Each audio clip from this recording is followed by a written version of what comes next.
Welcome to the Salem Witch Hunt Daily Report for Thursday, March 7th, 2024.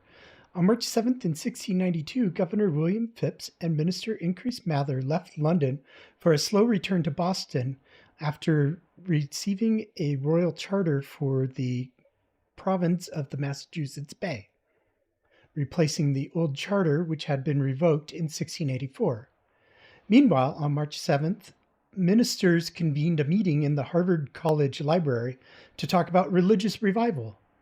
Believing God was casting judgment on the province, they decided that each congregation must look internally for sins and pray for redemption. That same day, Sarah Good, Sarah Osborne, and Tituba were transferred to the Boston prison.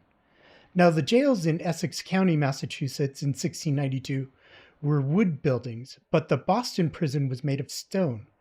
Boston's prison and other jails of that period stood within a fenced yard where some inmates were allowed to walk and take in fresh air, but witches were not.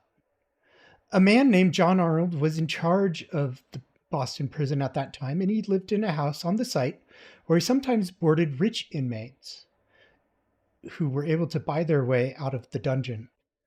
Before the governor created a special court to handle the Salem crisis, suspects in capital cases, including witchcraft, were tried by the General Court in Boston. Consequently, they were housed in Boston prison. Among other horrors of prison at the time, the suspects were forced to pay weekly rates for terrible food and unsanitary housing, in addition to fees for processing and for the iron shackles that they were chained with. An acquitted person even had to pay all of this in full before they would be allowed to leave the jail. Even if you were falsely accused, you still had to pay, though you were deprived of income while you were incarcerated. This was just one of the long-term effects of the mass roundups of 1692, leaving a lot of families very short on cash.